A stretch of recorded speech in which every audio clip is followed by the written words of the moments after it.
Comment comment मत किया कर ज्यादा, सीरियस ही कहते हो अपनी।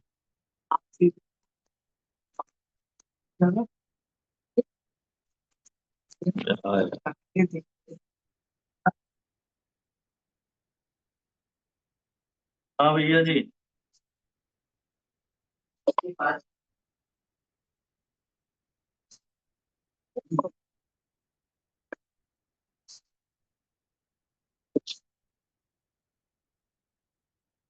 कौन सा क्वेश्चन करना है? 44 हम नहीं कर रहे हैं, 45 पे है।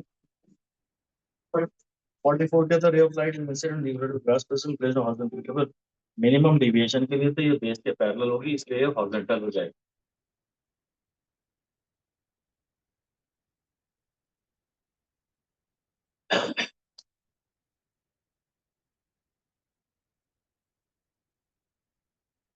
अब मैं 45 पे हूँ। Which of the following alternative is false for a prism place the position of minimum deviation. Minimum deviation में तो I1 इज टू I2 होता है, R1 इज टू R2 भी होता है, I1 टू R1 नहीं होता है। 46 कह रहा है convex lens, concave lens, distance D between the parallel beam, light from each parallel beam. तो बहुत अच्छा क्वेश्चन है, ये शायद हमारा फिर अब तो हमें शायद याद ही है भाई। फिर से बात क्या कॉनकेव, तो आने पैरेलल इसका भी डायरेक्शन। अच्छा, अगर ये ऐसे आप ये ऐसे जाती और ये ऐसे जाए,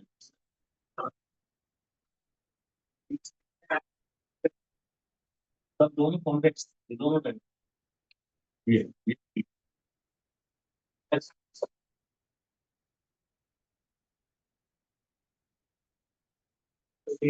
ये मैं इस पेपर माइनस एक होगा, उसमें हमने इसी को हम बाद में कहेंगे गैलीलियन टेलीस्कोप। आने वाली रे भी और जाने वाली रे भी पैरेलल, इसको हम बाद में पढ़ाएंगे आपको और इसका नाम रखेंगे गैलीलियन टेलीस्कोप। ये अगर पैरेलल आ रही है और पैरेलल जा रही है और अगर दोनों दोनों कॉन्वेक्स है ना, तो डिस्टेंस F1 प्लस F2 होता है। अगर दोनों कॉन्वेक्स हो तो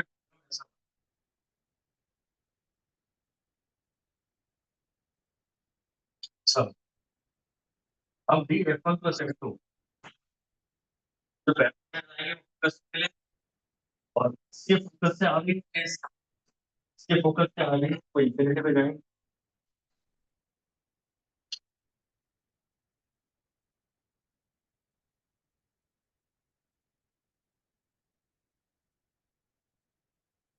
अगर दोनों कॉन्वेक्स हो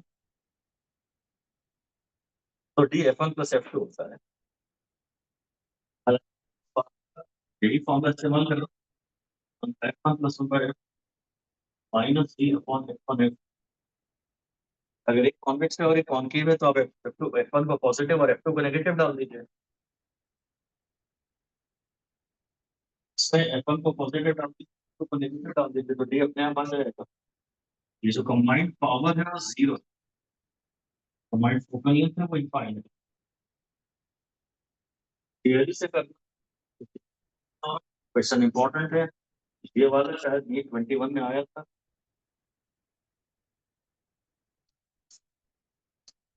इन दो में से कोई एक नहीं 21 में आया।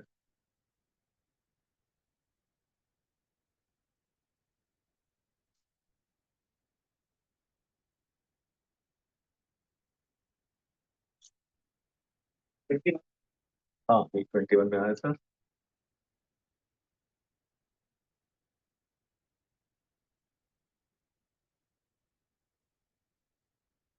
अब मैं 47 क्वेश्चन पे जा।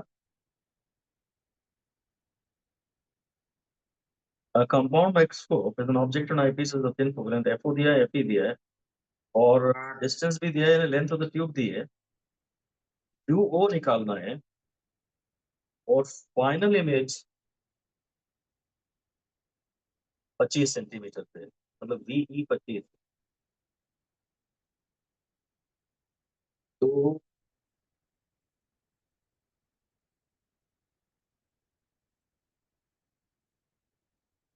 फाइनल इमेज 25 पे है तो वो वाले फॉर्मूला लेंथ है VO plus UE for D. तो ये लिख दीजिए वर्स्ट केस, ये वर्स्ट केस। ये क्वेश्चन 47 जो है वो माइक्रोस्कोप का सबसे गंदा केस, क्योंकि लेंथ ऑफ क्यूब इस समय वीओ प्लस एफ नहीं है। तो ये भी कैसे करना है? इसको दिया है 1, दिया है 5 और लेंथ ऑफ द क्यूब दिया है 20 और आपको यू निकालना है। लेंथीएस्ट क्वेश्चन है, क्वेश्चन है। आप पहले इस पे जाइए, 1 by F is equal to 1 by V minus 1 by U. तो हमको यू पर डी निकालना पड़ेगा, ये प्लस। मैं फोकल लेंथ का साइन मिस कर देता हूँ, जैसा मैंने पिछले सवाल में कॉन्केव लेंस में कर दिया। एफ का साइन में मिस कर देता हूँ, तो बी ई तो शायद अननोन है, नहीं ये तो -25, ये है 5। हमको ऑब्जेक्ट डिस्टेंस हमको देखना है, हमने ऑब्जेक्ट कहाँ रखा है ताकि इमेज 25 पे बने। ऑब्जेक्ट कहाँ रखा है ताकि इमेज 25 पे बने। सामने बोर्ड क्लियर दिख रहा है बेटा? सामने जी होगा सर। नहीं? अच्छा है, अरे वाह। तो इसके भी 50 मिल जाए तो वैसे बता। इसका बोला क्या, लास्ट स्टेटमेंट क्या था इसका?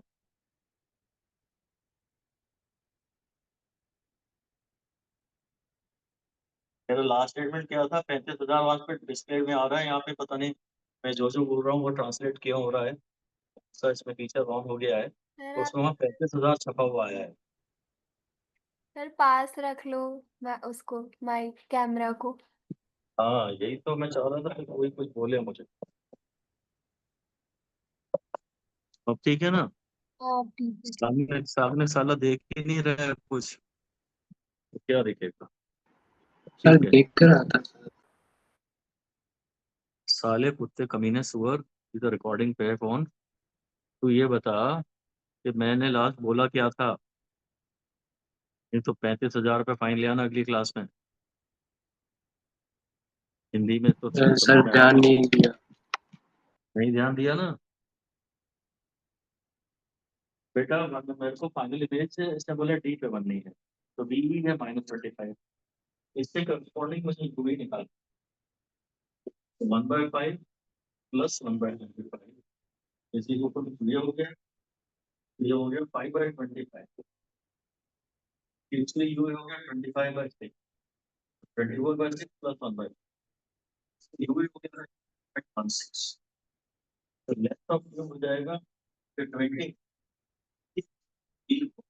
प्लस 4.16, तो बी हो जाएगा। सच्ची मैथ्स हो रही है मेरी।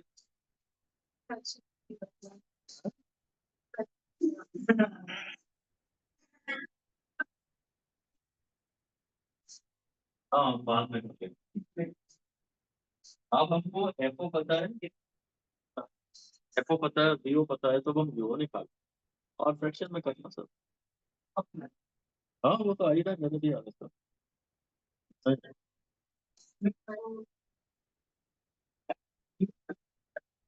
हाँ तो एफओ पता है और बीओ पता है।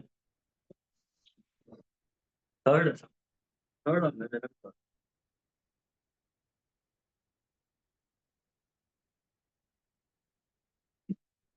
आप बात समझे, मेरी बात ध्यान से सुनो।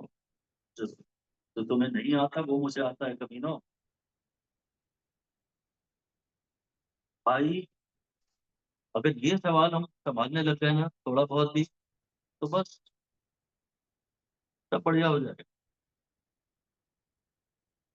लेंथ ऑफ ट्यूब जब वो दे देता है ना, और ये और एक्स्ट्रा चीजें भी दे देता है, तो मतलब सवाल लेंथी जा। इसने इसने लेंथ दी है तब जब फाइनल इमेज डी पे बन रही। लेंथ का फॉर्मूला वीओ प्लस एफ नहीं है, लेंथ का formula VO plus UE for D है। दी गई जानकारी से आपको पहले यूई फॉर डी निकालना पड़ेगा, फिर लेंथ भी दी है, फाइनल इमेज डी पे बन रही है। तो 1/f is 1/b minus 1/u ही करिए, तो उसमें b को -25 रखिए, उससे आपको u ही मिलेगा।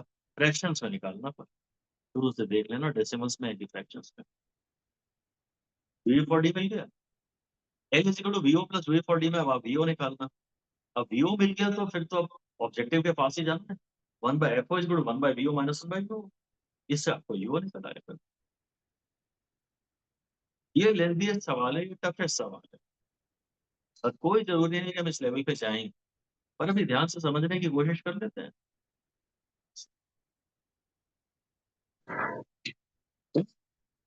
टॉपिक संभाल, 12th की तो मैं संभाल लूंगा, मुझे यकीन है आपका अच्छा बैच है, अच्छे लेवल पे आपके साथ डिस्कशन होता है, थोड़े फास्ट भी कराए जा सकते हैं डिस्कशन।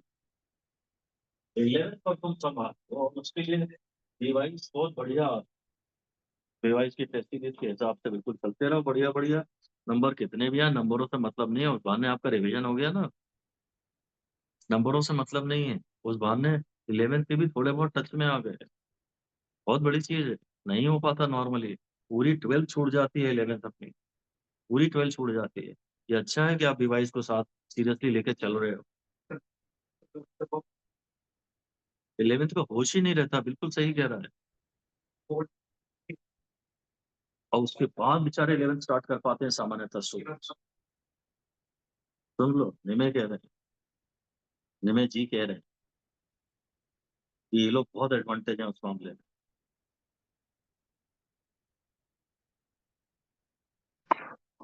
आप सर सिलेबस भी टच कर पा रहे हो ना, थोड़ा बहुत भी टच में आ पा रहे हो ना, 50-60% से तो ज्यादा ही रिवाइज कर पा रहे हो ना, बस बहुत है।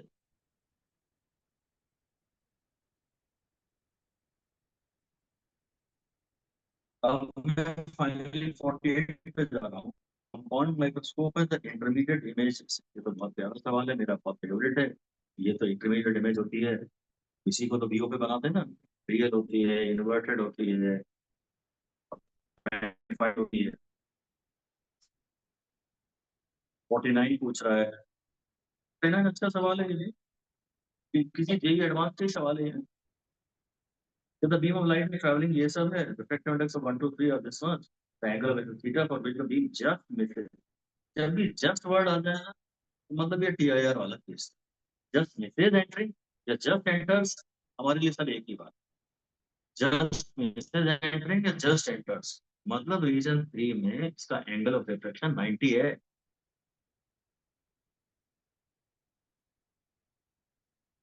भाई। ट्रू है ये, नहीं, कैसी गई हो, पता नहीं कैसी, तो यहाँ पे क्रिटिकल इतना होगा, देखो होगा टेंसर में, इसका ये ना, ये वन M0 M0/2, मतलब यहाँ से जो होता है क्रिटिकल, अगर ये 3 है तो यहाँ, हाँ 1 में थीटा दिया है, मुझे 3 में इसका एंगल 90 पता है, तो उसका हाँ वो ये बात होगी। तो मेरे को डायग्राम मतलब नहीं आता, हाँ ऐसे कुछ तो भी तरीका है, इसको मैं यहाँ पर एंगल, ये अब क्या मांग रहे हैं? हाँ इंटरमीडिएट मीडिया लग जाएगा, इसलिए कोई जरूरत नहीं है। Region 2 to 3, the refractive index, the angle when it's theta, but the beam just misses entering.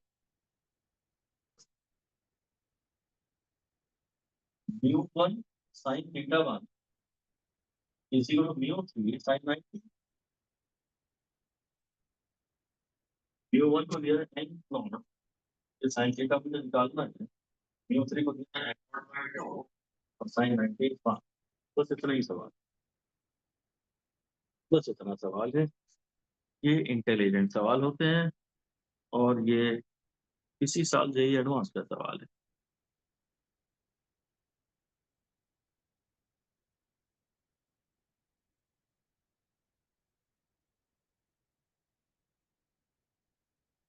जो दिखने में ज्यादा खतरनाक होगा वो अंदर से आसान ही निकलेगा।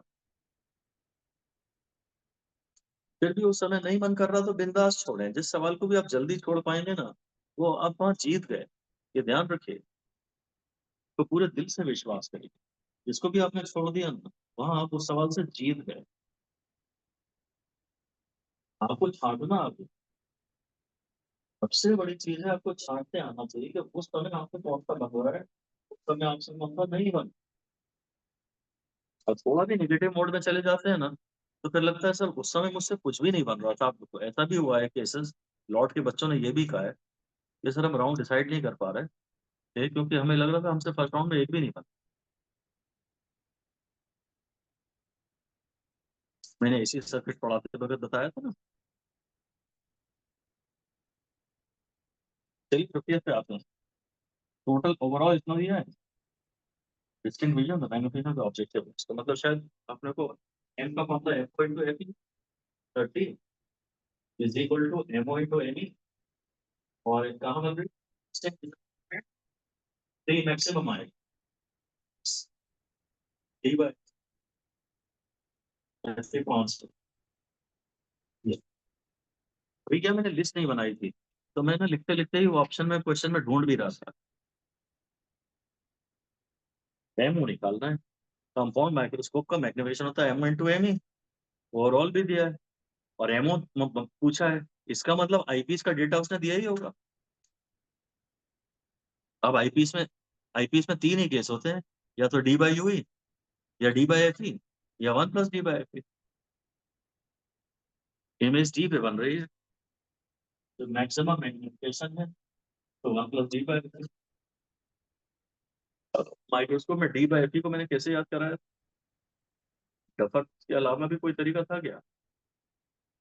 ठीक है, माइक्रोस्कोप में डी बाई एफ सही याद कर लेते हैं, चलते हैं 51 पे चल रहे हैं। अप्रोक्सीमेट म्यू, ये कुछ इतना तो आइडिया है ही मुझे कि म्यू का फॉर्मूला होता है 1/λ टाइप। मी वैसे म्यू का कंप्लीट फॉर्मूला होता है a plus B by lambda square, but वो हमारे एनसीईआरटी में नहीं दिया है। ये सवाल मुझे उस लिहाज से तो नहीं देना चाहिए था, पर इतना मुझे पता है कि लैम्बडा के बढ़ने से म्यू घटता है। और स्ट्रेट लाइन ग्राफ कभी नहीं है, यहाँ तो दिया भी नहीं है। या तो फर्स्ट होता, या फर्स्ट ही है ना, क्लियर कट फर्स्ट ही है, नो प्रॉब्लम। जब भी तुम्हें डाउट आया ना कि ग्राफ स्ट्रेट लाइन आएगा कि कर्व्ड आएगा, तो मोस्टली वो कर्व्ड ही आएगा। वो स्ट्रेट लाइन केवल केवल तब आता है जब हम उसे y equal to minus M X plus T वगैरह के रूप में रीअरेंज कर सकें। 52 पे जा रहा हूँ। Ray is incident normally on a plane mirror. ये तो अपने बात को रिट्रेस करेगी, और एंगल ऑफ रिफ्लेक्शन पूछ रहा है तो 0 ही डिग्री है। एंगल ऑफ डिविएशन पूछता तो 180 डिग्री हो जाता। रिफ्लेक्शन पूछ रहा है कि डिविएशन पूछ रहा है, यही कोई सिली मिस्टेक ना हो जाए।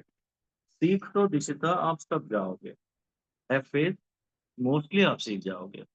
पर बस वो लड़ाई फिर सिली मिस्टेक की बचेगी, और उन लोगों को बहुत एडवांटेज मिलेगा जिनकी कैलकुलेशन स्ट्रॉन्ग। अगर आपकी बेसिक मैथ स्ट्रॉन्ग है, मल्टीप्लिकेशन डिवीजन में आपको प्रॉब्लम नहीं आती, तो आप ऑन द होल आप फाइनली अचानक से आगे निकल जाएंगे। किसी के भी मार्क्स मत देखो, बस बोलो इस साले को बीट करना है, उससे एनर्जी डिराइव करो कि मैं तो I I do it, I make it happen. ये निमय बताएगा अपने को इसके पास, क्योंकि पूरा डेटा है। शायद आयुष भी बता सकता है कि कोई ऐसे अचानक से पीछे से निकल के आगे आ गया फाइनल एग्जाम के दिन,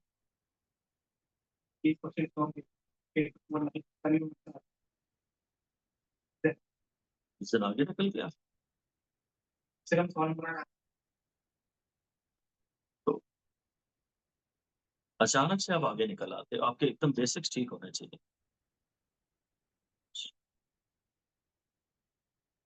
कभी भी कुछ भी हो सकता है, सेल्फ कॉन्फिडेंस मत कम होने दो। क्योंकि थर्ड तेरा point object surface concave mirror and restriction. तो कॉन्केव मिरर है, यू की वैल्यू है -60।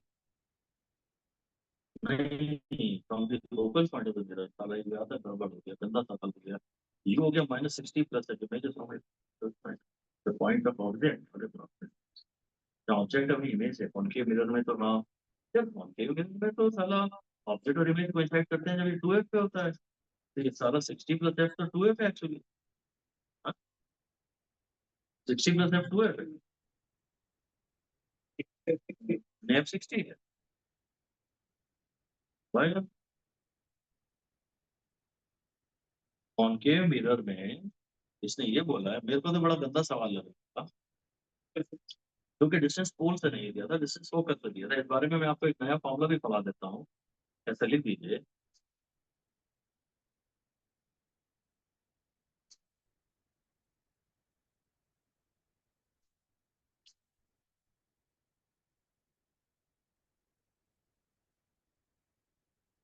First, when u and v are given from, u अभी नहीं लिख सकते हम तो, sorry.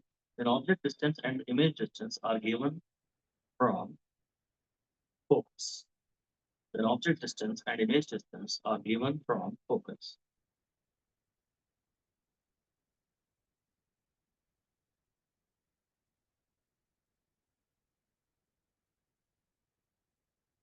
लिख दीजिए let u minus f be equal to x1. Let u minus f be equal to x1. And let b minus f be equal to x2. यही होगा ना? इमेज का फोकस से डिस्टेंस x2 है. तो मैं बहुत आसान तरीके से मैं इसका थोड़ा आसान सा डेरिवेशन सिखा देता हूँ. मैंने तो कभी नहीं पढ़ा है डेरिवेशन. इसका डेरिवेशन पढ़ा तो बहुत आसान. m का फॉर्मूला जैसे 1 माइनस c बाई f होता है ना, formula x minus b upon f हो गया, ये x2 बाई f हो गया ना. m का formula f upon mirror minus f upon x1 हो गया ना. दोनों सेम है ना. तो f अपॉन x1 को x2 बाई f से इक्वेट कर दो. Square is equal to x1 x2 formula. अब कभी भूल थोड़ी पाओगे. हैं? न्यूटन्स फॉर्मूला ही है इसका नाम. इसका नाम है न्यूटन्स फॉर्मूला. मैं भी आज तक नहीं पाया और मेरे को अचानक हर्ट कर दिया. मेरे को आयुष ने पिछली बार का, साहब आपने लॉस्ट ये पढ़ा है तो वो पढ़ा है तो इस साल कुछ नहीं पढ़ा है. ये क्लास के स्लोगन दे दिया आपने.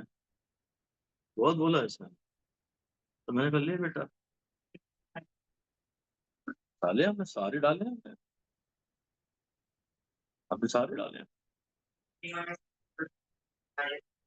अच्छा चल ठीक है, अरे माइनस डाल लेना और क्या. तो हो जाएगी, रीअरेंज हो जाएगा, कैंसिल हो जाएगा, कोई साइन नहीं बचेगा. हाँ यही मान लो कि इसमें कोई साइन नहीं डालते. एक्चुअल डिस्टेंसेस में तो वैसे भी कोई साइन नहीं डालते. एक्चुअल डिस्टेंसेस में साइन कन्वेंशन तो हम डालते ही नहीं है. अगर फोकल, अगर यू और ऑब्जेक्ट डिस्टेंस और इमेज डिस्टेंस पोल से ना दिए हो तो ये फॉर्मूला चलता है. हालांकि आप तो बेसिक से ही करो, मत करो इससे. ये रिकमेंडेबल नहीं है, बहुत यूजफुल भी नहीं है. ऐसी कई चीजें हो सकता है मैं छोड़ भी दूं, क्योंकि मैं इम्प्रोवाइज तो कर ही रहा हूँ. तो मैंने पहली बार डेरिवेशन किया है और तब भी ड्रॉपर में भी ऐसे आधे अधूरे मन से पढ़ा दिया था लास्ट. इंपॉर्टेंट तो नहीं बोला होगा इसको मैं, क्योंकि हमारे पास बेसिक मेथड तो है ही ना, वो कहाँ जाएगा. तो सुनिए ध्यान से. ये एक हमेशा इंपॉर्टेंट चीज होती है कि ऑब्जेक्ट और इमेज कोइंसाइड कर रहे हैं. इसका मतलब ये पॉइंट टू है. ये पेपर बना क्वेश्चन बनाने का एक अच्छा बढ़िया तरीका होता है. The point object is placed the axis of the concave mirror at a distance from the focal point of the mirror. The image is formed at the point of the object. जहाँ object है वही image है. तो ये जो distance है जो 60 plus F है, ये एक्चुअली 2f. f60 आ गया, होगी बात खत्म. आप चाहो तो पूरी इक्वेशन भी बना लो, u को भी लिख लो minus of F plus 60, v को भी लिख लो माइनस ऑफ एफ प्लस 60 और फॉर्मूले में डाल दो. एक होता था डिस्प्लेसमेंट मेथड, है ना. आजकल हम उस बारे में कुछ नहीं पढ़ाते. पर अगर डिस्प्लेसमेंट मेथड के नाम से सवाल आ जाए तो आप पेपर में नॉर्मल यूवीएफ वाले फॉर्मूले से करना, आपके सारे सवाल सॉल्व हो जाएंगे. इसमें भी न्यूटन्स फॉर्मूला नहीं पढ़ा है तो भी आप आराम से सवाल सॉल्व कर सकते हो. आप यू को लीजिए माइनस एफ प्लस 60 और जहाँ ऑब्जेक्ट है वहीं में वी को भी लीजिए माइनस एफ प्लस 60. हमारे चेयर ने ऐसे बेसिक से कर दिया इसको उठाकर. जितना ज्यादा कंफ्यूजन बढ़ जाएगा. बेसिक से वही फॉर्मूला होना चाहिए बस. ये सब नए नए फॉर्मूले नहीं होने चाहिए. अब न्यूटन जैसा आदमी भी बता शॉर्टकट पढ़ाता था, इसकी क्या जरूरत थी इसकी. ये तो एक इडियोटिक शॉर्टकट है कि ऑब्जेक्ट को डिस्टेंस अगर फोकस से दिया हो तो फॉर्मूला बना दिया था. ऐसे मेरे पास हजारों शॉर्टकट थे, हजार. सब छोड़ दिया.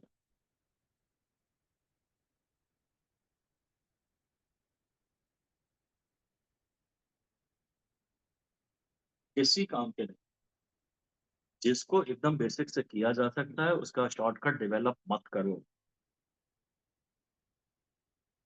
पेपर में वो साथ नहीं देगा, कोचिंग के टेस्ट में सहारा दे सकता है।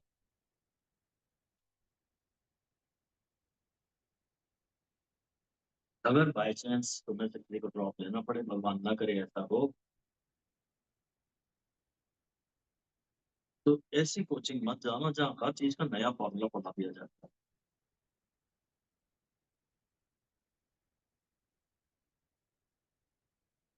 पूरी जिंदगी पीजी वीजी की दोगे तो तभी बेसिक से बड़े पीजी में तुम्हारा बायो ही बायो होता है, रटना ही होता है, और उसमें भी खूब लॉजिक चलती है। जो याद करेंगे वो एक फर्स्ट अटेम्प्ट में पीजी निकाल देता है, और जैसे आज मैंने किसी एक दो लोगों को मिला है ऐसा कुछ बताया तभी किसी के बारे में, फर्स्ट अटेम्प्ट में पीजी निकालना अच्छी 3-4 हजार रैंक के साथ बहुत बड़ी बात होती है। वहां पर भी लॉजिक काम आती है। बेसिक्स क्लियर हो तो बायो में भी हेल्प मिलती है। प्योर रटना नहीं है बायो।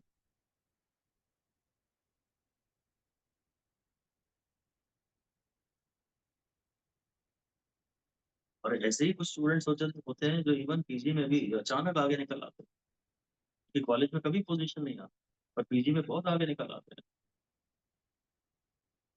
मेरे रियल को ब्रदर की डॉटर है डेंटल में, बहुत प्राइवेट से सीखी, बहुत प्राइवेट से किया था उसने, तो बहुत ही बुरे नंबर थे एमपीपीएमटी में, सॉरी नीट में।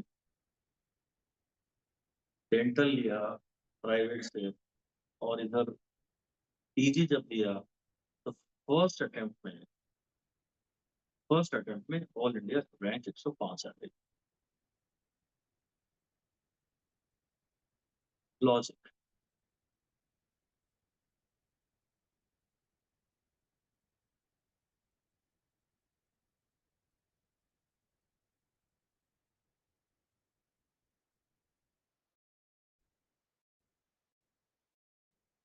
फिफ्टी थर्ड पे जा रहे हैं, शायद 53rd हो गया, 54 कहता है 10x एंड मीडियम क्रिटिकल। तो sine C is equal to कुछ B M by B A कुछ ऐसे ही आएगा। तो लिख देता हूँ पूरा, क्रिटिकल एंगल पूरा है, sine C is equal to small upon big, यानी small time upon big time, ऐसा कुछ पता नहीं क्या क्या दिया उसने। Time velocity, sine C is small velocity on big velocity. एक आएगा x/t1, और एक आएगा 10x/t20।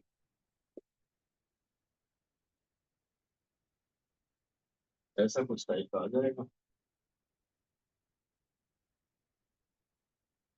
साइन इनवर्स में ही आएगा, मतलब ऑप्शन तो बड़े ही ज्यादा आसान है इसका में, साइन इनवर्स में ही आएगा। मैंने ये उल्टा लिख दिया, पर ठीक है कोई बात नहीं, ऐसा ऑप्शन है ही नहीं तो हम कोई दिमाग ही नहीं लगा रहे। साइन से आने वाला था छोटा अपन, अब पता नहीं क्या छोटा था क्या बड़ा था, साइन सी इक्वल टू छोटी वेलोसिटी अपन बड़ी वेलोसिटी। तो 10x, अब पता नहीं ना टी वन बड़ा है कि टी टू बड़ा है, कुछ पता थोड़ी ना अपने को टी वन कितना है, अपन थोड़ी ना बता सकते हैं कि कौन सी वेलोसिटी ज्यादा है कौन सी वेलोसिटी छोटी है। कोई अच्छा बोला है। 55 पे जा रहे हैं। रियल ऑब्जेक्ट डिस्टेंस है, कॉन्वेक्स मिरर, फोकल है तो mirror is the image of mirror. ये हो जाएगा रियल ऑब्जेक्ट साफ साफ बोला है, तो यू को मिलूंगा -1 है ना, एफ को इसका मिलूंगा +1, बस फिर एफ निकल आएगा। ध्यान से देखना है कि यू और एफ के साइन क्या है, मेरी गलती आजकल एफ के साइन में ज्यादा हो रही है, यू का साइन तो मैं ठीक लेके आता। आगे जाता हूँ 56। Point object, concave mirror, focal length, reverse and introversion. नहीं मूविंग लिखा है, मूविंग यहाँ पे थोड़ा शायद अच्छा कीवर्ड है, चल रहा है, रखा हुआ नहीं। फोकल लेंथ 24 है, ऑब्जेक्ट उसकी तरफ जा रहा है। जब ये 60 सेंटीमीटर पे है तो इसकी वेलोसिटी 9 से, बहुत अच्छा सवाल है। जब ये 60 पे है ना, इसका यू आप ले लो -60, सॉरी यू आप ले लो, हाँ यू ले लो -60, वी ले लो, सॉरी एफ ले लो -24। u को ले लो -16, f को ले लो -24 और इसका m निकाल, और speed of the image upon speed of the object होता है m स्क्वायर। और आपको ये पता है कि अगर ऑब्जेक्ट मिरर की तरफ जा रही है तो इमेज मिरर से दूर जाएगी। ऑब्जेक्ट टुवर्ड्स जा रहा है, टुवर्ड्स, हाँ, ऑब्जेक्ट जब पास जाता है तो इमेज दूर जाती है। ये तो नॉर्मल वाला केस है, रियल वाला। ऑब्जेक्ट जब पास जाता है तो इमेज दूर जाती है। तो पहली बात है तो अब अवे ही आएगा, टुवर्ड्स वाले तो कट ही जाएंगे। और अवे में मुझे थियरी से एक और बात पता है कि समय ऑब्जेक्ट कहाँ है, ये तो बियॉन्ड टू एफ है ना। हाँ, ऑब्जेक्ट बियॉन्ड टू एफ है ना, ऑब्जेक्ट दूर है, जो दूर है वो तेज चलता है, जो दूर है वो तेज चलता है, और वो साइज में भी बड़ा होता है। तो आंसर छोटा भी आएगा, इतना भी मुझे पता है, 9 से छोटा आएगा। आप इसमें क्या करो, और एफ माइनस यू वगैरह डाल के एम निकाल, और speed of the image upon speed of the object होता है M square. Speed of the image upon speed of the object होता है एम स्क्वायर। 57 कह रहा है डिस्पर्शन, तो भाई प्रिज्म के बेस की तरफ वायलेट होना चाहिए, क्योंकि रेड में डिविएशन कम है।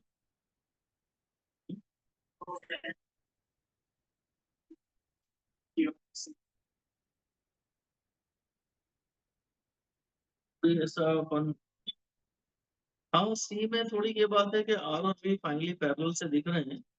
बेटर ऑप्शन तो बी है, बट ठीक है, पता नहीं क्या बोलेगा, क्या दिया हमने आंसर क्या दिया है। अब तो सेकंड ही सही है, क्योंकि थर्ड में आर और बी पैरेलल दिख रहे हैं, जो कि नहीं होने चाहिए। अब फाइनल पेपर में आ ही जाए, यहाँ तो आप बहुत सारी बातें कर सकते हैं कि क्या नाटक है साला, क्या मिसप्रिंट है, या क्या गंदा है, कुछ भी गाली दें। फाइनल पेपर में आपको गाली जो है उसमें से कुछ ना कुछ करके ढूंढना ही।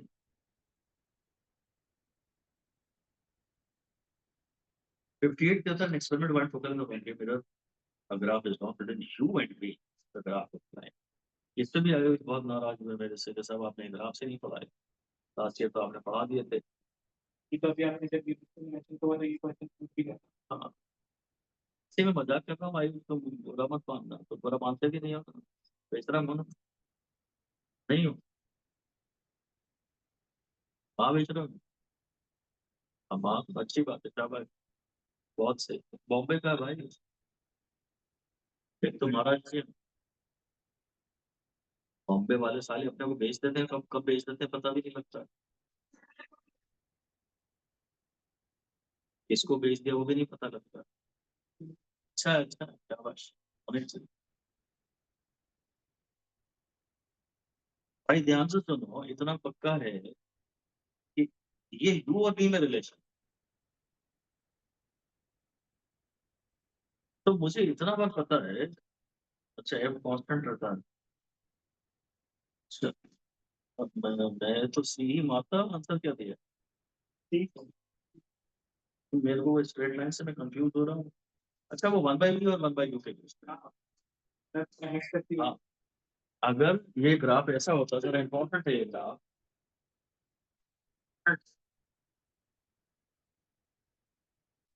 अगर 1/, कुछ है तो ये कांस्टेंट, ये y एक्सिस पे है और ये x एक्सिस पे है। तो 1/e is equal to 1/u minus 1/f, ऐसा टाइप का कुछ आ रहा है। ये y एक्सिस पे आ जाएगा, x एक्सिस पे आ जाएगा, या कांस्टेंट। तो कांस्टेंट अगर नीचे है तो ग्राफ, तो 1/b और 1/u होता है ना, तो ग्राफ स्ट्रेट लाइन। अदरवाइज तो वो मुझे पता है जैसे जैसे u बढ़ता है वैसे वैसे v घटता है, ऐसे ही पूरा लिख दीजिए। Graph between u 1/b and 1/u will be a straight line. तो वो कौन सा स्ट्रेट लाइन होगा, हाँ, वो हम और देखेंगे बाद में भी, कहीं है ये क्वेश्चन। 1/b और 1/u में ये ग्राफ स्ट्रेट लाइन होगा, क्योंकि ये फॉर्मूले से में बैठ रहा है ना। But between you and B it is hyperbola, बोल सकते हैं उसको, अप्रोक्सीमेटली हाइपरबोलिक। ग्राफ वाले सवाल इंपॉर्टेंट होते हैं। तो वो जिस सवाल की अपन बात कर रहे थे वो आज तक कभी आया नहीं, मैं कराम उसको भी देंगे। आज तक कभी कहीं दूर तक तुम्हें किसी भी एग्जाम में नहीं दिखेगा, ना नीट में दिखेगा ना जेई में दिखेगा।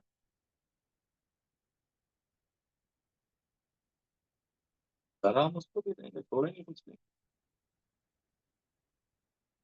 तो ये definitely this is a far better approach.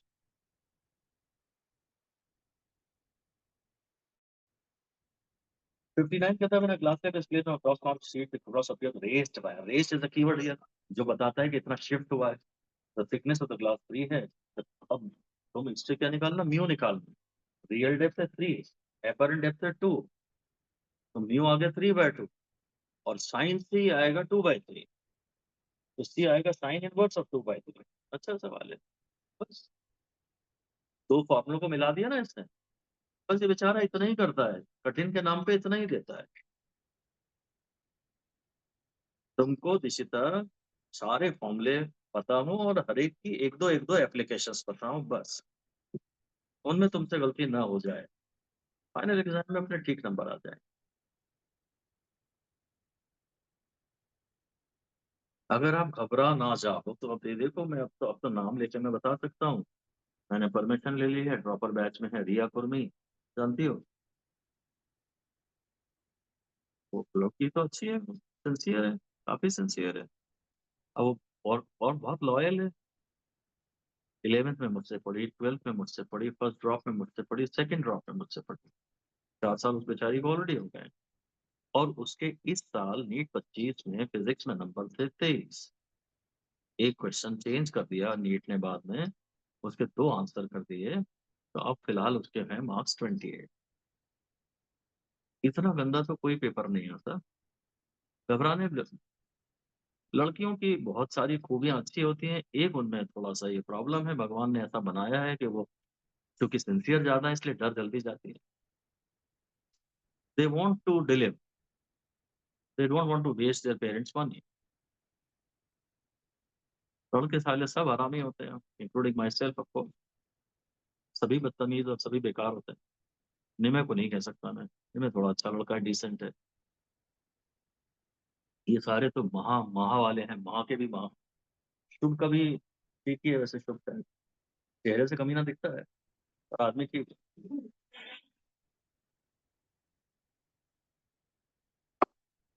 तो ये सेंसिटिविटी पेपर में अपन अगर ना रख पाए ना, तो अपना बढ़िया होगा। पता वो 23 नंबर लायक है क्या वो लड़की? अच्छी फिजिक्स आती है उसको, पर डर। फाइनल पेपर में वास्तव में अगर आप 100 नंबर ला पाओगे तो आपका सिलेक्शन हो जाएगा।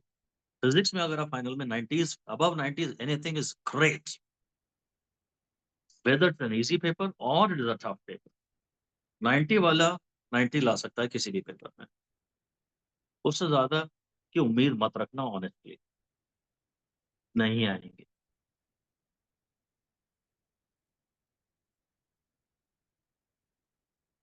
और अपने को एक सीट चाहिए, क्या करना है? मोदी जी अच्छे आदमी है, सीट बढ़ाते ही जा रहे हैं बेचारे। अपने को तो एक सीट की लड़ाई पे एक सरकारी सीट मिल जाए कहीं।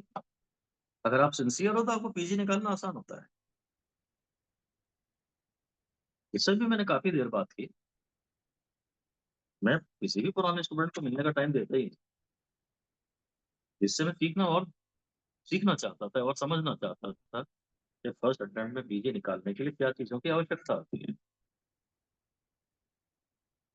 और मुझे पता था मिठाई लेके आएगा, इसलिए भी बुलाने दिया।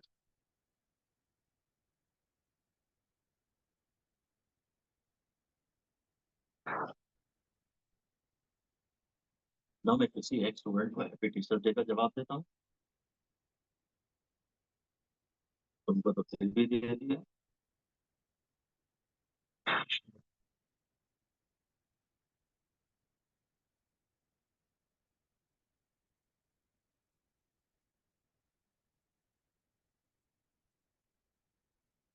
68 आ रहे हैं, रॉन्ग पूछ रहा है, तो उसको चालू रॉन्ग दिखा दिया इसको। ठीक है, आता हूँ। Power instance director and does not depend on system unit. अब बाकियों के कंपैरिजन में शायद यही आ रहा होगा, भाई पावर सिस्टम पे डिपेंड नहीं करता। पावर की शर्त यह है कि तुम मीटर में डालना, एफ को तुम कन्वर्ट करके डालना, तो फिर मीडियम यूनिट के ऊपर थोड़े ना। अल्टीमेटली पावर तो फिक्स ही है ना, पावर कैलकुलेशन तुम कैसे भी करो। सी मेरे ख्याल से सही है। पता नहीं कौन है।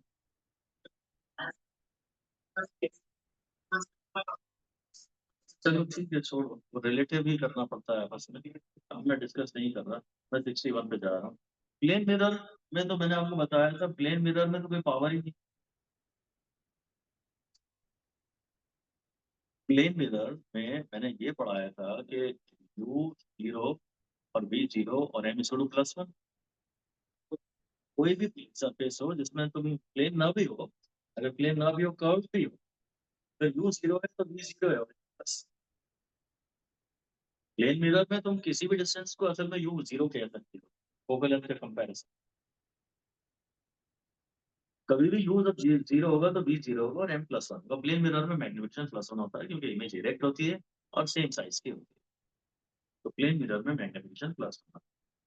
62 कह रहा least angle of deviation for a glass prism is equal to its refracting angle. अच्छा, ये बात एक वार्निंग और लिख दो कि refracting angle only means A.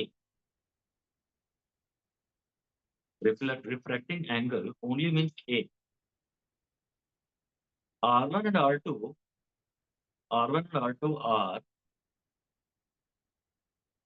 not refracting angle.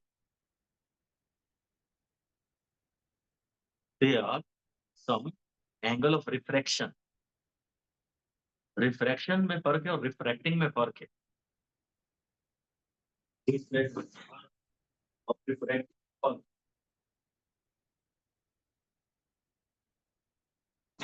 मैं अब 62 फिर से कर रहा हूँ आपसे, लीस्ट एंगल ऑफ डेविएशन। अब ये भी थोड़ा अच्छा तो किया ही है इन्होंने, डेलमिन को थोड़ा सा नाम हल्का सा बदलने की कोशिश तो की है, मुझे तो पसंद आ रहा है। Least angle of deviation is equal to its refracting angle, तो वही डेलन ए के बराबर है। और म्यू 1.5 है, द एंगल ऑफ दिस तो थोड़ा सा सवाल है। क्योंकि डेलन की बात चल रही है तो फॉर्मूला है sign A plus A bye 2 upon sine A bye 2।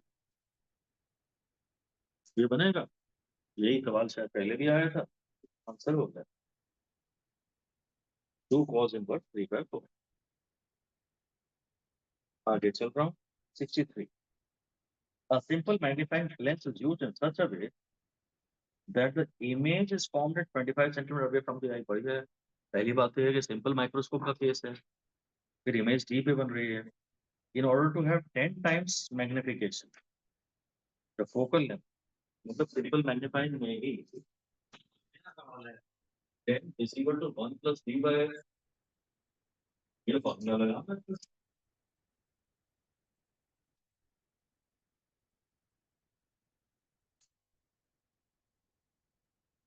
m is equal to 1 plus d by f, क्योंकि इमेज डी पे बन रही है। f हो जाएगा 25/9। ऑप्शन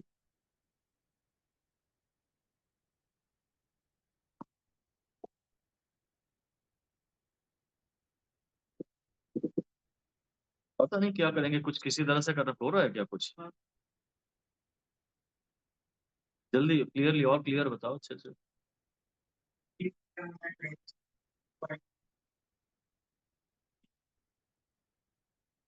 नहीं, 9 मेरा तो वो भी नहीं आ रहा था क्योंकि, हाँ तो 25/9 होगा ना। अच्छा, ओके, ये मिलीमीटर में थी। हाँ तो फिर नियरेस्ट सी टिक कर देंगे और क्या। हाँ कोई बात नहीं ना, नियरेस्ट टिक कर देंगे, इसमें परेशान नहीं। इसमें कोई परेशान नहीं, क्लोजेस्ट टिक कर देंगे अपन ऐसे। और कुछ कर ही नहीं सकते ना, छोड़ना है नहीं। और बस यही है कि कभी हमारी इच्छा के अनुसार आंसर नहीं मिलता तो हम कोई मेथड, सवाल का मेथड ही चेंज कर देते हैं। वो आपको थोड़ा अलर्ट रहना पड़ेगा कि शायद करना है कि नहीं करना है चेंज। हमें लगता है कोई ऑप्शन तो है नहीं, इसका मतलब सवाल कुछ और है, हम थोड़ा ओवर थिंक कर लेते हैं। तुम अगर बर्बाद हुए सार्थक तो तुम केवल ओवर थिंकिंग के बारे में और ओवर इंटेलिजेंस की वजह से बर्बाद हो गए। भगवान ना करे ऐसा हो। मुझे भी थोड़ा अच्छा गिफ्ट चाहिए इस साल अब तो। मैं इस बात से ज्यादा कॉन्शियस भी नहीं करना चाहता।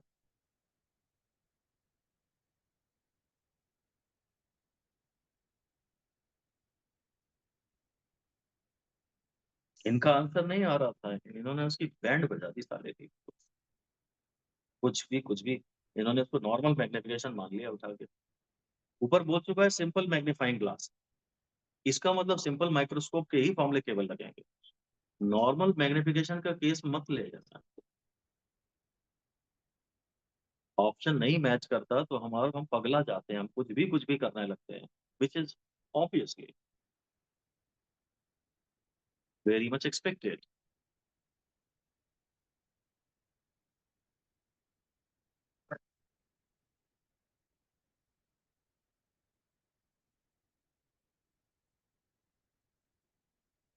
तो सारा खेल उन 3 घंटों का है, और उसके लिए उसकी प्रैक्टिस के लिए वाकई आपको 4-5 घंटे का पेपर देना चाहिए यहाँ पे। यहाँ 5 घंटे का स्ट्रेच पेपर तो आप तब वहां पे 3 घंटे के बराबर आपको तब थोड़ा एहसास होगा कि वहाँ क्या होता है। पूरा तो हो ही नहीं सकता।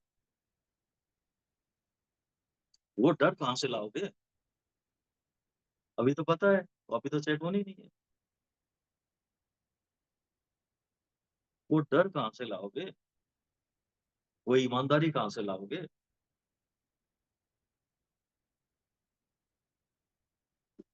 चलिए, 64 पे हूँ।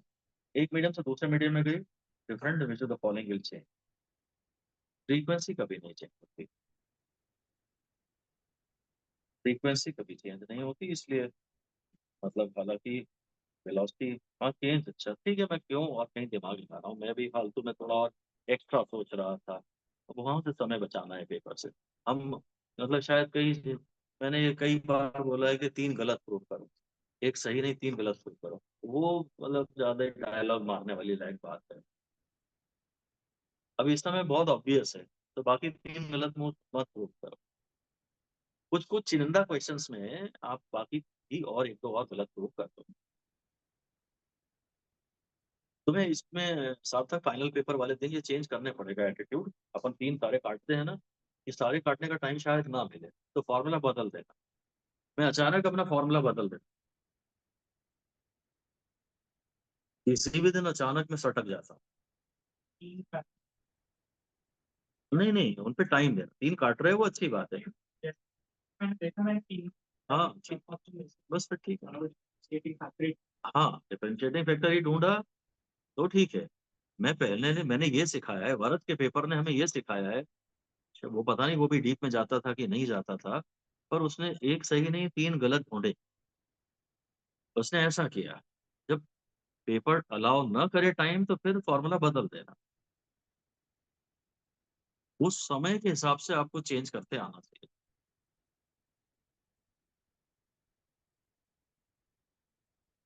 जरूरत के हिसाब से अपने नियम तोड़ दें, आइडियलिस्ट कभी मत बन।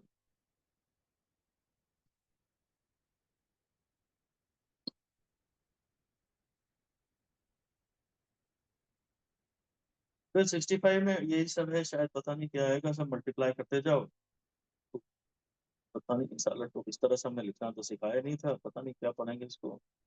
मैंने तो म्यू 1 2 पढ़ाया इस बार तो, ऐसे पढ़ा दिया। It is mu 1 upon mu 2।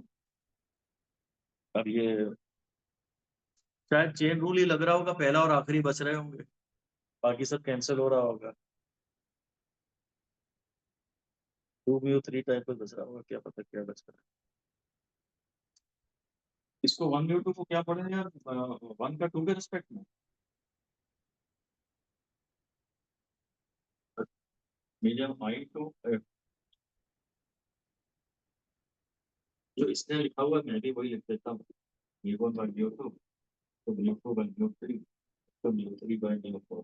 ऐसा साफ हमने लिखा हुआ है, मैं भी वो लिख देता हूँ। मुझे भी पक्का था कुछ तो कैंसिल हो ही जाएगा, तो ऐसा ये इससे आप कर लें। ये डिफाइन करना पड़ेगा उसे कि नहीं हो। अगर ऐसा ही लिखा है तब तो कोई प्रॉब्लम नहीं, भाई 1 2 तो मुझे पता होता है, नहीं पता नहीं। ऐसा एनसीईआरटी ने लिखा है, ऐसा ही कोई सवाल वो देगा। आई डोंट नो कि वो म्यू 2 1 को मैं क्या हो। वो ये कह रहा है I2 F4 जाने से क्या,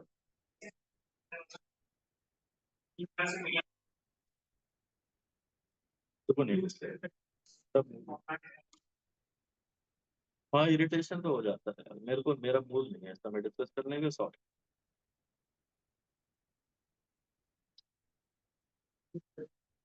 बस अब बात मत करो, मेरे को गुस्सा आ रहा है। 66 कह रहा है N1 is place of N2 less looks to be disappear, अगर दोनों बराबर हो जाए तो disappear। कांच को वापस कांच में ही डाल दो। मैंने पीयू कौन सा क्वेश्चन किया? पीयू मैं कौन से क्वेश्चन पे हूँ?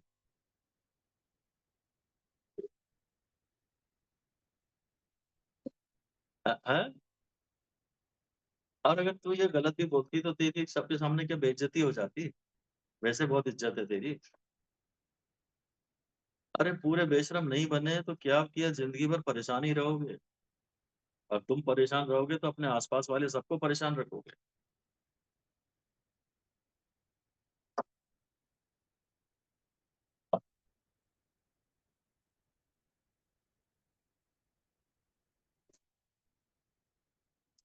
67 का था लोअर हाफ हमने कागज से चिपका दिया। भाई पूरा हाफ चिपका दिया तो एरिया ही आधा हो गया, तो अपर्चर ही आधा हो गया, तो इंटेंसिटी आधी हो जाएगी। इमेज तो हमेशा पूरी ही बनेगी। इमेज तो पूरी बनेगी। मैं कभी कभी इस टाइप से पढ़ाया करता था शुरू में मस्ती के लिए कि एक लेंस में ऐसे काले कागज चिपका दिए, लेंस में काले कागज चिपका दिए और तुम घोड़े को देख रहे हो, तो क्या तुम्हें घोड़ा जीब्रा जैसा दिखेगा?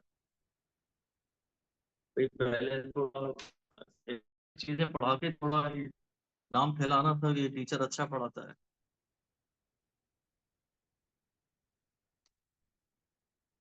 तो ये लेंस से इतना भी काफी है, सफेद घोड़े को सफेद ही दिखा है। अगर तुम चाहते हो घोड़े को जीब्रा जैसा देखना तो घोड़े पे पट्टियां चिपकाओ।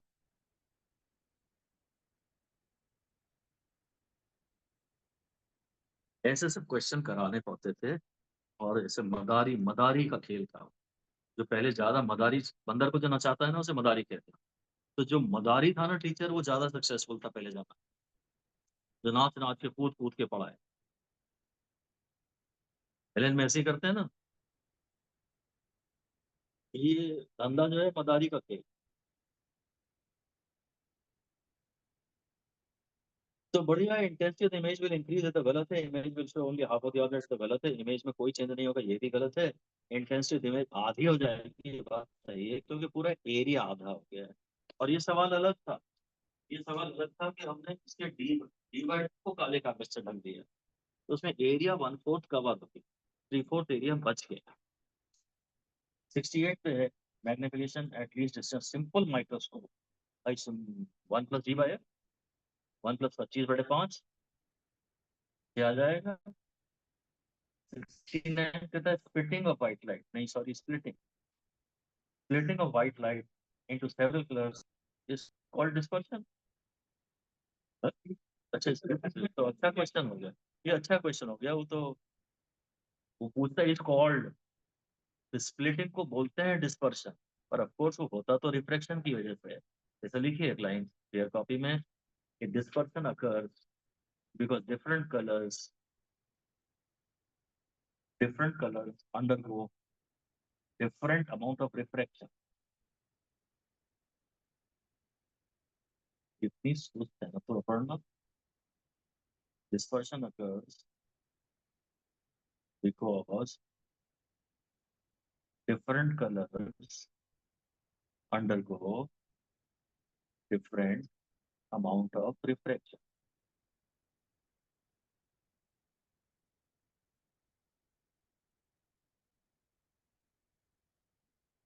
70th पे आ रहा हूँ। स्क्वायर है 1 सेंटीमीटर एरिया, ये अच्छा सवाल है। Area of the image upon area of the object भी होता है एम स्क्वायर, और एम हो जाएगा एफ अपॉन एफ। क्या मिरर है? F upon F minus Q. Mirror है ना, हाँ। मिरर में ऊपर प्लस आता है ना, नीचे माइनस आएगा। एम को निकाल लेना F upon F minus Q से, और area of the image upon area of the object हो जाता है एम स्क्वायर। 71 कहता है ना pond of water flame is held 2 metre above the surface of water।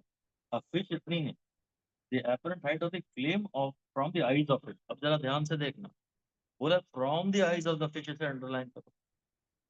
From the eyes. मैंने ये पढ़ाया था कि जो एपरेंट डेप्थ होती है एपरेंट हाइट होती है, ये हमेशा बाउंड्री से नापते हैं। अभी देख कौन रहा है, ऑब्जर्वर कहाँ है, पानी के अंदर, यानी कि डेंसर मीडियम में। और वैसे भी खैर हमें पता है कि मछली को हम लंबे दिखते हैं, तो म्यू से मल्टीप्लाई तो करना है। 2 मीटर है ना, 2 × 4/3 करना है, 8/3। अब 8/3 + 4 करूंगा। हालांकि मैं बहुत कॉन्फिडेंट नहीं हूँ इसमें, क्योंकि बोल दिया इसने एपरेंट हाइट। अगर मैं इसके आगे ना पढ़ता तो मैं बाउंड्री से बताता और 8/3 बताता। बट आगे उसने बहुत क्लियर कर दिया, फ्रॉम द आइज ऑफ। इतना क्लियर बोला तो है। अगर सवाल में सिर्फ एपरेंट हाइट होता तो हम म्यू से मल्टीप्लाई करते, पर फ्रॉम द आइज बोला है। और पानी के अंदर तो रिफ्रैक्शन हुआ नहीं, रिफ्रैक्शन का पूरा प्रभाव पानी के बाहर हुआ है, तो पानी के बाहर वाली चीज म्यू से मल्टीप्लाई हो जाएगी। ठीक है। 72 कह रहा है minimum distance object from the convex lens. ये भी अच्छा सवाल है। कॉन्वेक्स लेंस में जब ऑब्जेक्ट 2f होता है तो इमेज भी 2f पे होती है, और दोनों ऑपोजिट साइड पे होते हैं, तो मिनिमम डिस्टेंस 4f होता है। और ये इसी में यही ऐड कर दीजिए कि between a concave mirror this distance is 0। क्योंकि कॉन्केव मिरर में ऑब्जेक्ट और इमेज सेम साइड पे होते हैं, मिरर में ऑब्जेक्ट और इमेज सेम साइड पे होते हैं, यहाँ ये ऑपोजिट साइड होते हैं। इसलिए लेंस में डिस्टेंस 2f है और मिरर में distance 0।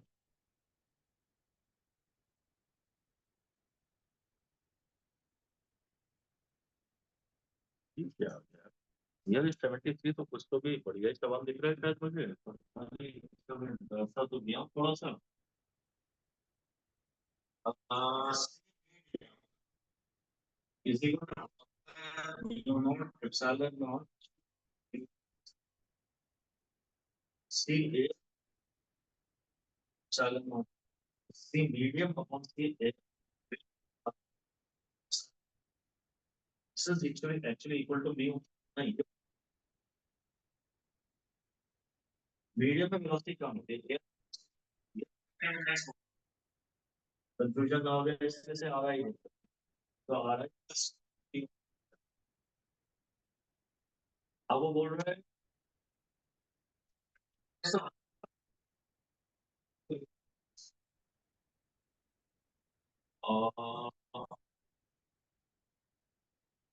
the refractive index and permeability of a medium. Actually, it's a mu naught mu, ये 5 × 10⁻⁷ इसमें म्यू 5 × 10⁻⁷ अपॉन 4 π × 10⁻⁷। एक्चुअली ये म्यू आर होता है।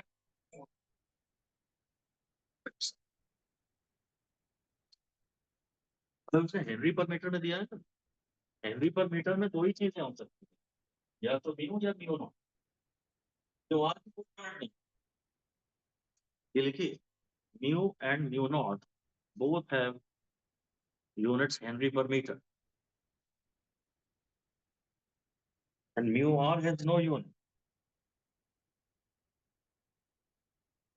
Mu r has no unit.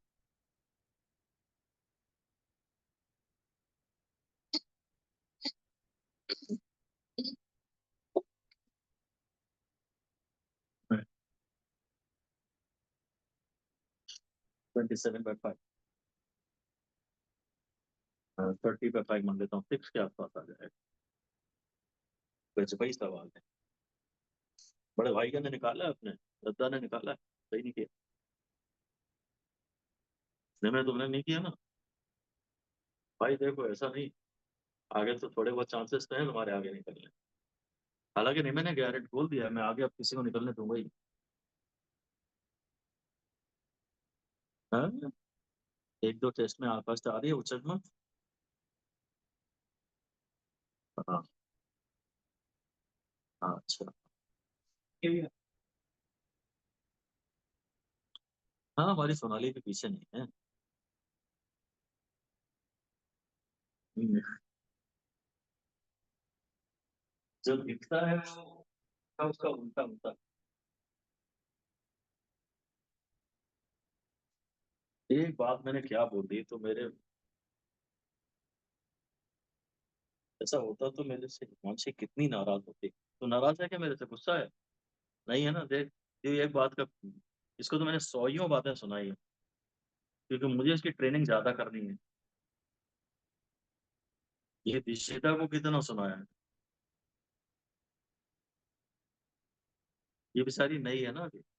Ayush की तो अच्छी वाट लगा दी है।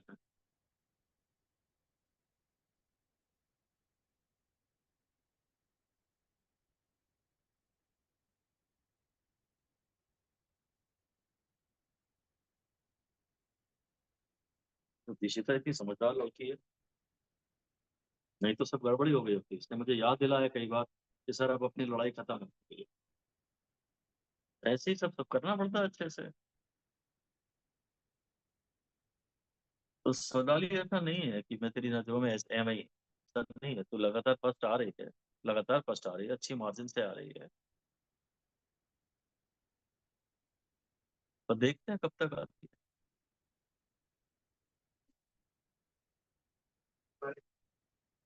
ये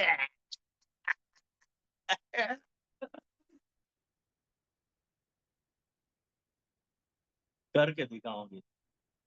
I answer in ring. Salman Khan. कौन सी मूवी थी यार उसकी? है कौन सी movie? सुल्तान।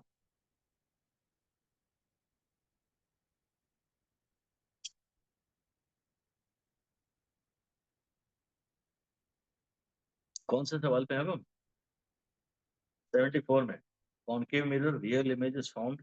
हाँ, वन बाय वी। और अब जरा ध्यान से देखना, ये इंपॉर्टेंट क्वेश्चन है और इसमें लिख लो, लिखो कॉ सॉल्यूशन में कि for graphs between one by V and one by U, for graphs between one by V and one by U, put all sign conventions, put all sign convention and now bring 1 by v on LHS। Important बात है कि सारे sign डालने हैं। जब हम calculation करते हैं तो हम साइन, अब सारे साइन डालने हैं। कॉनकेव मिरर है, 1 बाय एफ का formula 1 by B minus 1 by U होता है। साफ साफ बोल रहा है रियल।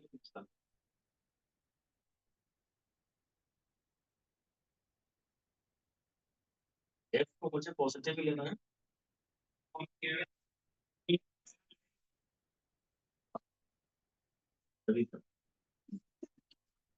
पूरा होता जाए। कॉनकेव मिरर, मिरर और और व्यू तो हमेशा ही नेगेटिव होता है। बस तो फिर तो सब -1 से मल्टीप्लाई कर दो। अब मैं आराम से इसे 1 by B equal to -1 by, इस पूरे को मैं y बोलूंगा, इसको मैं n बोलूंगा, इसको मैं x बोलूंगा और इसको मैं c बोलूंगा। तो और c को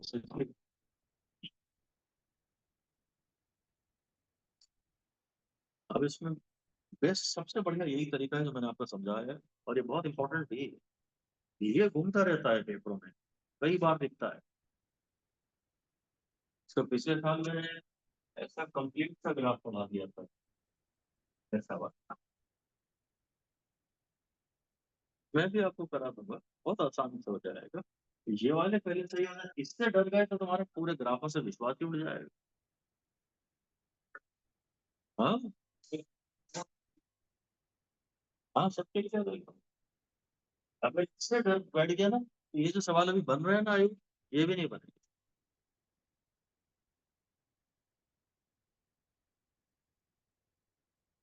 मैं अब 75 पे आ रहा हूँ। ये बहुत इंपॉर्टेंट सवाल है, मेरे बहुत फेवरेट सवाल है। वो तो मैंने अभी लेवल उठाया नहीं, क्योंकि रे ऑप्टिक्स का ये पहला पेपर था। अगला पेपर कब ले लूँ ये बता दो। ठीक है। अच्छा, कम का रख लेते हैं।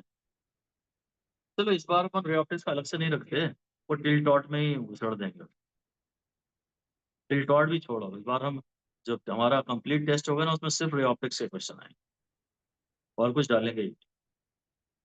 हाँ, मैंने फ्राइडे को डाला है ना। ईसीजी का जो कंप्लीट टेस्ट है उसमें हम केवल रे ऑफ टेस्ट डाल देते हैं। आप तैयारी शुरू कर दीजिए।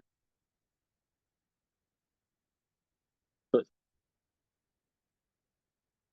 मैं अगले हफ्ते उसका तुम्हारा डिवाइस के हिसाब से रखूंगा, टेस्ट एक ही रखूंगा, ग्रेविटेशन का और इलास्टिसिटी का। फ्लूइड्स भी, फ्लूइड स्टैटिक्स भी, फ्लूइड डायनामिक्स भी। बाप रे। नहीं, सरफेस टेंशन और विस्कोसिटी थोड़ी होगा। ये बाप रे।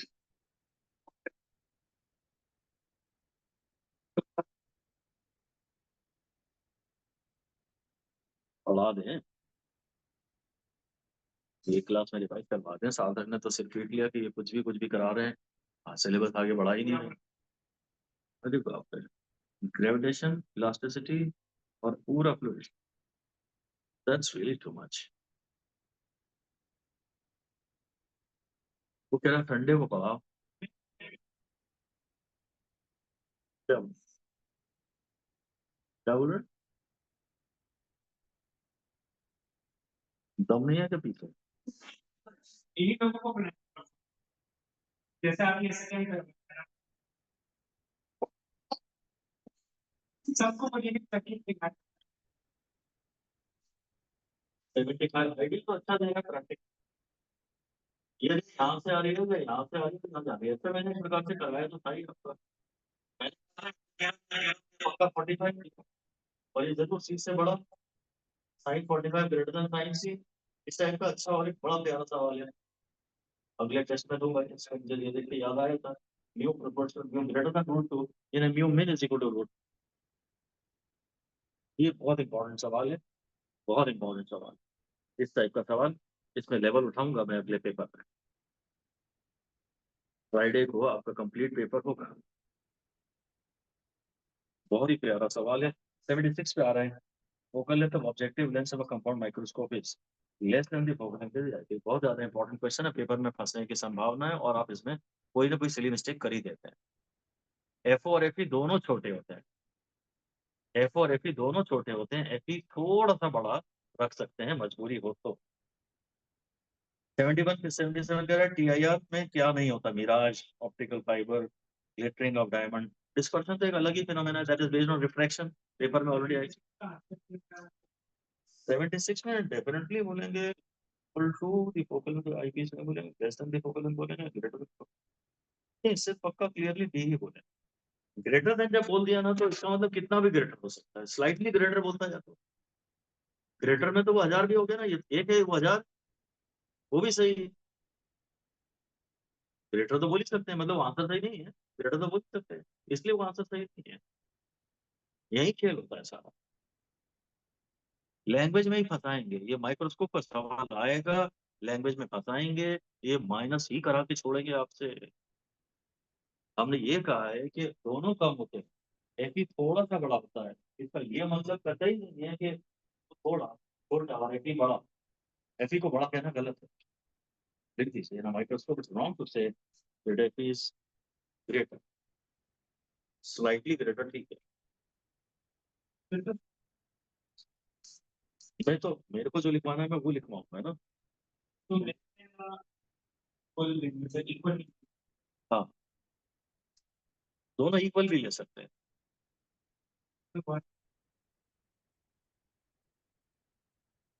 76 में इस समय अगर आप मेरे को कहीं कॉम्बिनेशन बना के देते ना तो मैं ए भी देता। अगर मल्टीपल करेक्ट बनाते ना तो मेरे हिसाब से इक्वल टू फोकल लेंथ बिल्कुल बोल सकते हैं। अगर दोनों 2 2 के हैं तो रख दो, एक 2 है और एक 2.1 का है तो आईपीएस को 2.1 का बना दो। दोनों 2 2 के हैं तब तो कोई प्रॉब्लम ही नहीं है। अगर एक बड़ा है तो उसे आईपीएस बनाओ, पर दोनों ही छोटे हैं तो अगर दोनों बराबर है तो कोई दिक्कत नहीं। ये अच्छा सवाल बन सकता था, पर यही आएगा ऐसे ही में रिस्क कराएंगे, छोटे सवालों में -1 करवाएंगे। इन छोटे सवालों में बहुत अलर्ट रहना, फॉर ग्रांटेड मत लेना कि हाँ ये तो हमें आता ही है। ये वो है जिनमें तीनों ऑप्शन एलिमिनेट करने चाहिए, 3 गलत प्रूव करने चाहिए। ये बड़ा सीरियसली ले लो, मेरी बातों को ध्यान से सुनो, यहाँ हमें 3 बाकी 3 गलत प्रूव करने चाहिए। जैसे मैंने एसी सर्किट में पढ़ाया था चोक कॉइल का पावर फैक्टर और good choke coil, choke coil का पावर फैक्टर है 0, गुड चोक कॉइल का है स्लाइटली ग्रेटर देन 0। 77 कहता है which of the following is not associated with PIR, ये तो हो गया। 78 कहता है when a point source of light which is falling can produce a parallel beam of light। तो भाई वो तो कॉनकेव मिरर से ही होती है, ऑब्जेक्ट फोकस पे होता है, पैरेलल आएगी, अगर ये पैरेलल आएगी तो फोकस पे मिलेगी, और ऑब्जेक्ट फोकस पे होगा तो लौटने के बाद पैरेलल हो जाएंगे, है ना। अगर ऐसे ले जाएंगे तो यह तो पैरेलल किस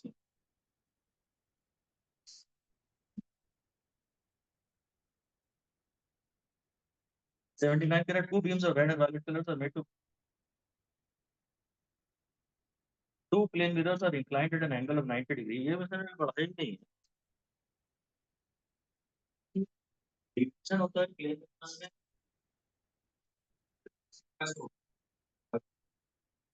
तो डिवीजन पैरेलल आएगा। हम्म, मतलब पॉइंट ऑब्जेक्ट की तो नहीं बनेगी ना, पॉइंट ऑब्जेक्ट तो सवाल कौन सा था 70, पॉइंट सोर्स है, पॉइंट सोर्स अगर हो तो वो तो पूरी डायरेक्शन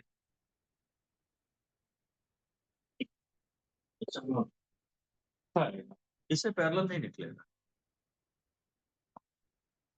क्योंकि आने वाली डाइवर्जेंस, लौटने वाली बीम भी डाइवर्जेंट है।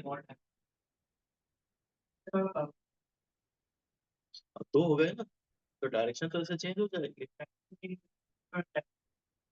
डाइवर्जेंस पता नहीं चेंज होगा या नहीं होगा, सबका थीटा अलग अलग है।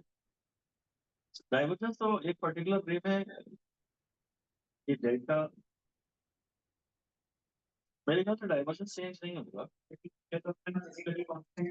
थीटा कांस्टेंट कर रहे हैं, पढ़ा देंगे किसी दिन दोबारा, तो बात कर लेंगे, मैं अगली क्लास में इसे कराऊंगा शायद, ठीक है ना। प्लेन मिरर में पॉइंट ऑब्जेक्ट आया है और पॉइंट ऑब्जेक्ट से डाइवर्जिंग बीम चलती है, पॉइंट ऑब्जेक्ट से डाइवर्जिंग बीम चलती है।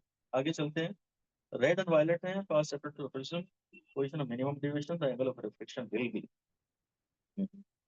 दोनों का म्यू तो सेम है ना, ये तो फिर हमेशा कोई सी भी पोजीशन हो भैया, कोई सी भी पोजीशन हो, रेड में डिविएशन हमेशा कम होगा, तो म्यू पे डिपेंड करता है ना, म्यू तो सबका अलग अलग है। The angle of reflection will B,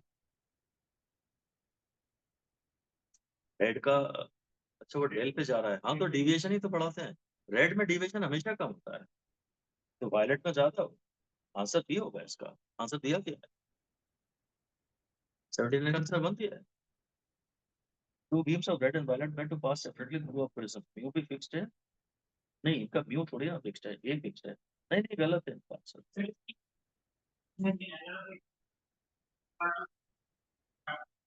मुझे मतलब ही नहीं है उस सबसे। अच्छा हाँ सॉरी सॉरी, हाँ ये मैंने गलत समझ, नहीं नहीं सही है ना, R is equal to A by two, वो तो फिक्स्ड है, बहुत ही गजब हो गया, सही है, बिल्कुल सही है, R is equal to A by two. वही थोड़ी प्रॉब्लम है कि हम पहले से प्रोग्राम रहते हैं कि इसने क्या मांगा होगा, ये प्रोग्रामिंग हमारी बहुत धोखा देती है हमें, मैं प्रोग्राम तो मेरी फेवरेट लाइन कम होता है, बस मुझे तो फिर यही सूझेगा बस, सारी प्रॉब्लम ही है अंडर रीडिंग की, सारी प्रॉब्लम है अंडर रीडिंग की जो कभी खत्म नहीं हो पाएगी। तो उसका एक ही तरीका है कि अननोन को अच्छे से आइडेंटिफाई करो, अननोन को लिखो, डायग्राम में दिखाओ, अगर आप लास्ट लाइन में थोड़ा रुके तो अंडर रीडिंग की प्रॉब्लम बचेगी, मतलब नहीं खत्म होगी। वे लोग बहुत अच्छे हैं जो नॉवेल्स पढ़ते हैं, जिन्होंने बचपन से नॉवल पढ़े हैं, स्कूल में टीचर कुछ भी पढ़ा रहा हो अपन अपनी नॉवल पढ़ रहे हैं, ऐसा किसने किया, हाथ खड़ा करो, ऐसा किसी ने नहीं किया, ये लड़के अच्छी है बस क्लास में, हिमांशी है,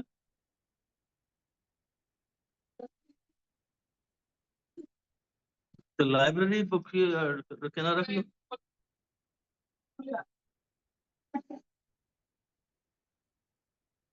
भाई अभी आपको थोड़ी प्रैक्टिस इसकी करनी है। एक तो हो सके तो मैथ्स की प्रैक्टिस करो, मल्टीप्लिकेशन डिवीजन से मत घबराओ। दूसरे सवाल थोड़ा फास्ट पढ़ना है। सोल्यूशन नहीं आती ना, कोई बात नहीं, सवाल तो फास्ट पढ़ो और अननोन तो पहचानो।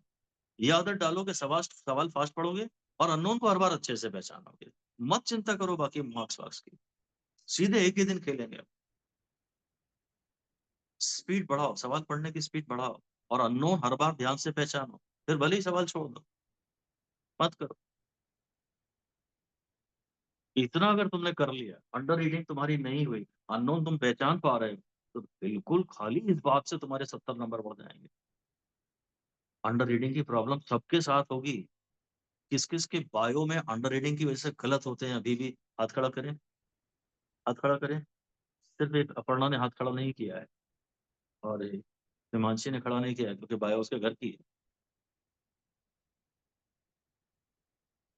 मान्य तेरे गलत नहीं होते अंडर रीडिंग? तो इंग्लिश मीडियम की है ना, तो नॉवल पढ़ती होगी जरूर, भले ही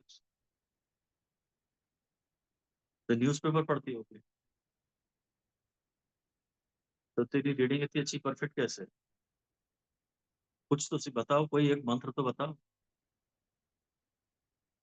या तो सवाल उल्टा पढ़ो साले को, क्योंकि अननोन नॉर्मली पीछे होता है। हाँ, प्रॉब्लम अंडर रीडिंग की सबके साथ है। और अगर आपका एक सब्जेक्ट में कॉन्फिडेंस कम हो रहा है, किसी भी एक सब्जेक्ट में कम हो रहा है, तो उस सब्जेक्ट को एक टेस्ट में टाइम ज्यादा दे के देखो। अगर आपको लग रहा है कि फिजिक्स अच्छी नहीं है, तो उस टेस्ट में आप बायो 30 मिनट में उड़ा दो, केमिस्ट्री 30 मिनट में उड़ा दो, बाकी जितना भी समय बचे पूरा फिजिक्स को दे दो। अपने आप फिजिक्स में 120 पे पहुंच जाओ। तो आप ये नहीं कह सकते कि फिजिक्स आपकी पुअर है। आपने जितना टाइम दिए, सिर्फ ये मत देखो 96 नंबर है, ये भी तो देखो फिजिक्स को टाइम।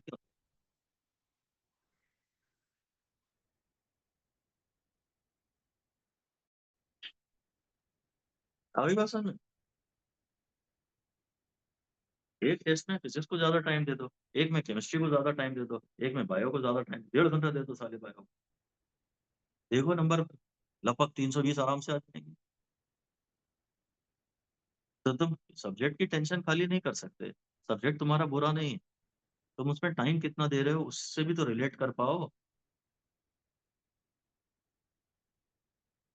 भाई तेरे ऊपर एक कसम चढ़ा दो, अभी टेस्ट में तो बायो में से 20 मिनट देगा, सुन पाएगा मेरी बात, मान पाएगा? बदतमीज है। चल 22 पे सेटल कर लेते हैं, चल 25 कर लेते हैं। अच्छा चल 30 दिए बस, 30। ठीक है, पक्का प्रॉमिस? पिंकी, ये लड़के ने वादा किया है, अब शिवाली मैडम मेरे को डांटेंगी, क्योंकि इसके मार्क्स आ जाएंगे 322। अगले में कम करा दूंगा ना मैं। 40 45 में और 30 में फर्क होता है ना, अपने आप आपको समझ में आ जाएगा ना। मैं प्लीज एक एक्सपेरिमेंट करना हमारे को। हाँ बस, तो फिर तो बात करा था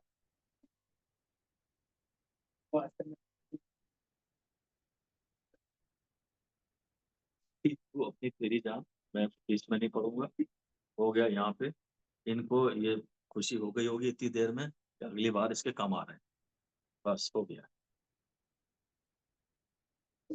पिछली बार तक सारे घर के सारे पेरेंट्स सार्थक के नाम को रोते थे। सार्थक की वजह से जहाँ रिजल्ट आता था, तुम सार्थक क्यों नहीं बन सकते? अब ये कि तुम निमय क्यों नहीं बन सकते? निमय भी तो ला रहा है।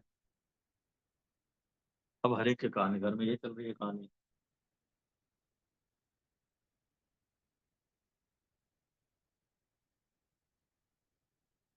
सोनाली भी है।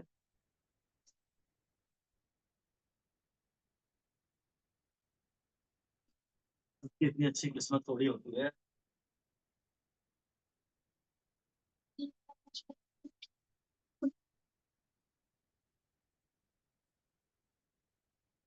भाई फाइनली चलते हैं, कौन सा था? 79 was that a beautiful question, because मैं अननोन को गलत कर रहा था, क्योंकि मुझे तो किसी भी क्वेश्चन में एक ही लाइन लगानी है। क्योंकि उसमें मुझे बड़ा सेटिस्फेक्शन मिलता है।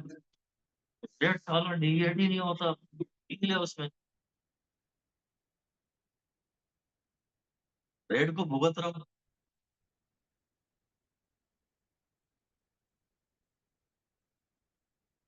एटीएफ कहता है अ ग्राफ इज प्लॉटेड डेल, आइडियल ग्राफ है, इसका आंसर है ए। ये भी पेपर में बहुत आते हैं, भले डायरेक्टली ग्राफ आते हैं। हाँ डायरेक्टली से ग्राफ पूछते हैं, पूछा है उन्होंने किस साइज से। ये तो बहुत इंपॉर्टेंट ग्राफ। 81 कहता है कॉन्सेप्ट सही नहीं है, सी। 82 कहता है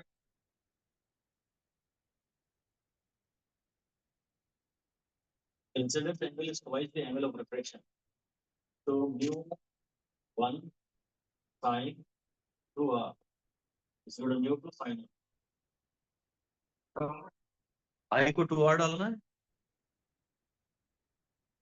पेपर आई पूछा है तो फिर सॉरी उल्टा कर देते हैं, इसे आई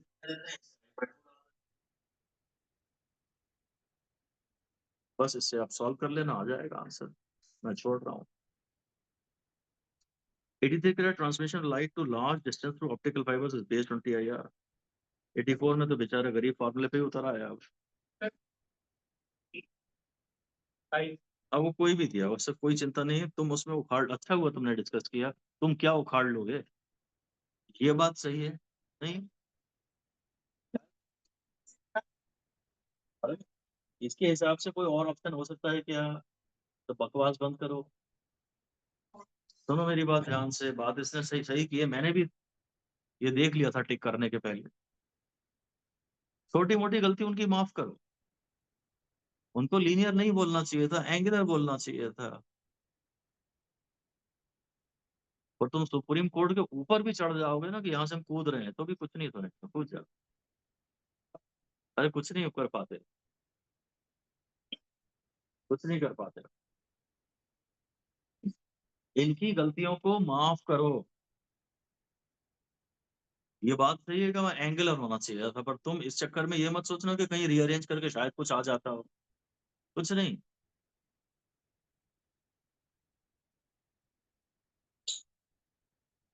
85 कह रहा है light reflected by plane mirror may form a real image. हाँ, अगर आने वाली बीम कन्वर्जिंग है तो रिफ्लेक्टेड बीम भी कन्वर्जिंग होगी। प्लेन मिरर में तो कोई पावर होता नहीं है, ना तो वो कन्वर्जेंस चेंज करता है, ना वो डाइवर्जेंस चेंज करता है। 86 कह रहा है डेलम की कंडीशन में I30 दिया है, एंगल बिटवीन द इमर्जेंट रे and the second refracting surface of the prism between. हाँ ये मतलब ऑब्जेक्ट से ना मांग ले, ये मांग रहे इमर्जेंट रे, सपोज एंगल, आपको जो एंगल बताना है वो 90 माइनस ही बताना है, बढ़िया सवाल है। कुछ हल्का फुल्का चेंज कर देना बस काफी है। ये अच्छे से करिएगा दोबारा एंगल, क्योंकि कुछ और मांगा है उसने, हमारा कैलकुलेशन से 30 आ रहा है, इसने 90 माइनस 30 60 मांगा है। ठीक है, इमर्स लिक्विड एट एंगल, दिखा एंगल डेल 30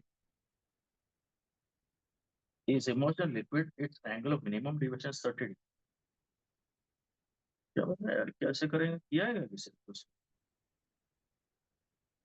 छोड़, मैं अभी 87 को अगली क्लास में बात करूंगा, आज मूड नहीं है, पहले जितने ज्यादा निपट जाए उतना अच्छा है, अगली क्लास में करेंगे। 87 को छोड़ दो, पता कॉनकेव मिरर है, इमर्शन वाटर, मिरर को डाल दिया, मिरर में तो फिल्टर कोई फर्क नहीं पड़ता। तो ध्यान से देखना है कि मिरर है कि लेंस से, किसी ने तो गलती कर दी होगी, इसने गलती की, कोई बात, और अच्छे से सीखेंगे अपन, जितनी गलतियां उतना अच्छा है,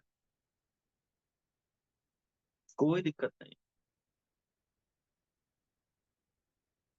89 कहता है convex lens is virtual and direct when the object is placed. Convex lens है ना, तो वो तो ये FL2 सॉरी ऑप्टिकल सेंटर और फिगर्स के बीच में होता है। 90 कहता है glass lens clear medium is found to behave like a glass plate, वो तो फिर सेम बराबर ही हो गए। 91 पे कहता है unequal radii has focal 40 submerged in liquid of mu 2, then भाई डेंसर मीडियम में डाल दिया ना, तो कॉनकेव की जगह कॉन्वेक्स तो हो ही जाएगा, और ना पूरी कैलकुलेशन करनी पड़ेगी। 91 is very important, very very ज्यादा इंपॉर्टेंट। कॉनकेव लेंस से अनइक्वल पहले 1/40 is equal to 0.5 into k, and 1/f is 1.5 upon 2 minus 1 into k. ये है।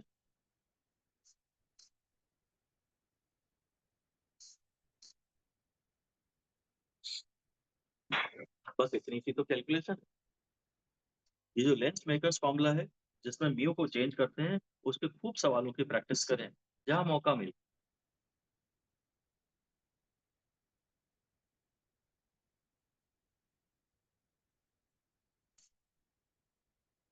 नाइन्टी टू कहता है person using a lens simple microscope seize.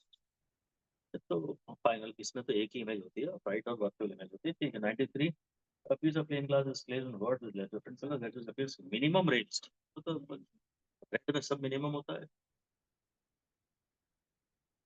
94 at the top surface of the minimum of nature for 2 at vertical face। ओहो, इसको भी साले को छोड़ो, इसको भी अगली क्लास में करेंगे सब छोड़ो। वही वैसी वाली क्वेश्चन साइन की टाइप है। कभी हम इसका फॉर्मूला भी याद कराया करते थे ने में। हाँ याद कराते थे हम, मी द ग्रेट। मैं बनाता क्या कराता था, अगली क्लास में दिखाऊंगा, बड़ा प्यारा बनता है, बड़ा प्यारा बनता है, पर किसी काम नहीं आता। अगली क्लास में बनाऊंगा तो। 95 कहता है कंपाउंड माइक्रोस्कोप में दो लेंसेज हैं, एक का 5 है और फिर वही है एमओ इंटू बस।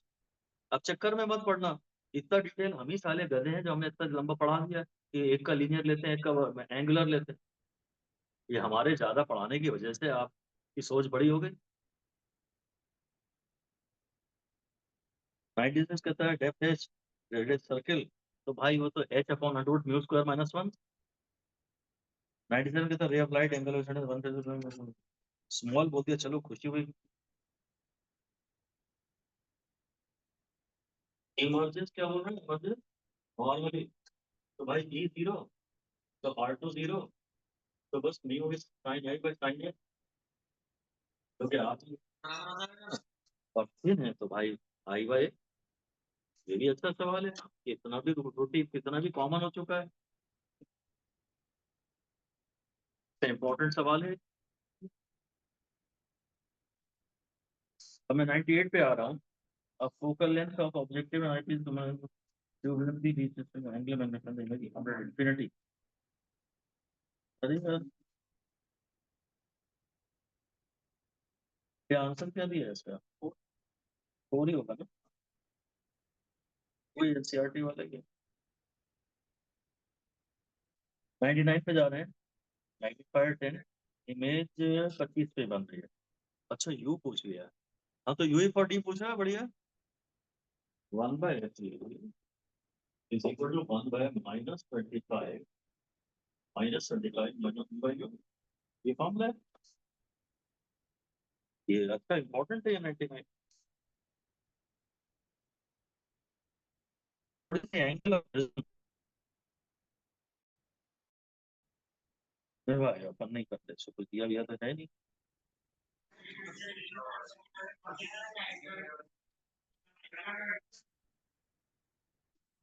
सर ये भी सी, अब डर लगता है तो क्या करें यार। हाँ ऑप्शन पे चले जाते तो हिम्मत बढ़ जाती, बात सही है। हाँ मतलब चलो जो भी है ठीक है, फिलहाल सी से तुम मान रहे हो ना। 101 कह रहा है compound micro ordinated eye image and eye की आई फाइनल वाली। हाँ आई ओ रियल है और आई ई वर्चुअल है, ये सब बहुत इंपॉर्टेंट होते हैं कि आई वन कैसी होती है और आई टू कैसी होती है। ये क्वेश्चनों के पेपर में आने की बड़ी संभावना है। 102 कह रहा है concave mirror f1 is least distance to beam of light emission falling convex returns to infinity। ये भी अगली क्लास के लिए छोड़ो कि करें, हो जाएगा क्या मुझसे।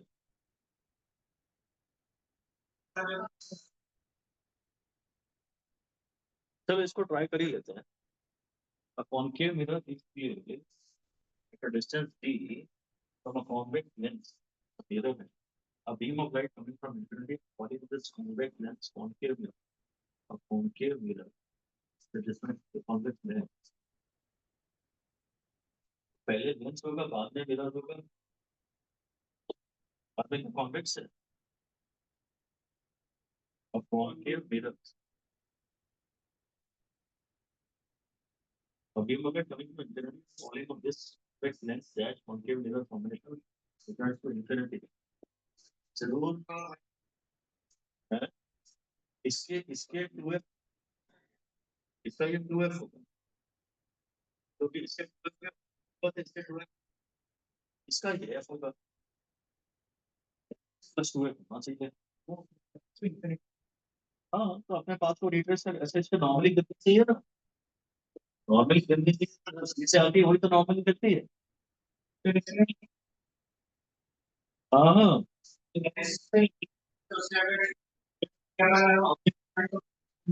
उसी से वही तो किया है मैंने। जो लेंस ने इमेज बनाई वो तो अपने फोकस से बनाएगा, और ये 2f मेरा, क्योंकि ये अपने फोकस से बनाएगा, इसका 2f होना चाहिए। जो चीज से आएगी वही तो नॉर्मल रिट्रेस करेगी तो फिर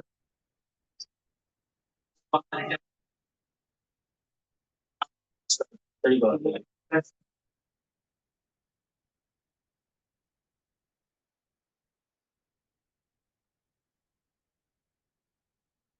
पता नहीं क्या है, इससे और भी क्लास में बात कर लेते हैं। वैसे तो ये सही है, उसके भी फोकस पे जाए। अब क्या नीट बच्चे निमे नीट 21 के बाद मेरी हिम्मत नहीं रही इस सवाल को करने की। यही सवाल, क्योंकि नीट उसने ना जब ये यार अपने से कह दिया टाइप के लोग, तो उसने कहा कि लौटते समय जब ये रात रिफ्लेक्शन कर लिया अपने कंसिडर। अब इस पे रिफ्लेक्शन कंसिडर कर लोगे तो फाइनल वेव तो पैरेलल नहीं बची ना, इसलिए मेरे से नहीं हो रहा है सवाल। अगली क्लास में समझाऊंगा। नीट 21 ने पूरे 2-3 बार रिफ्लेक्शन कंसिडर ले लिया सर। आप समझ रहे मेरी प्रॉब्लम क्या? फोकस से गई, अभी इसके फोकस से जाके करेगी ये तो पैरेलल है, और इसके बाद वाली तो पैरेलल बचेगी ना। अच्छा, तो फिर वो क्या पता वो वही अगली क्लास है। अच्छा,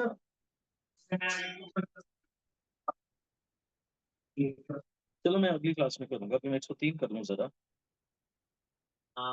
पैरेलल है अगर तो बस म्यू 1 और म्यू 4 बराबर, जो भी है वो म्यू बराबर है, जहाँ जहाँ पैरेलल है, कहाँ कहाँ पैरेलल है। सी डी और ए बी, तो mu 1 is equal to mu 4 होगा, कोई बात नहीं। सच है, तेरा तो मैं जरूर साले -1 करूंगा इसमें, क्योंकि तूने कुछ और टिक किया है। इसमें तूने स्माइली कैसी बनाई है?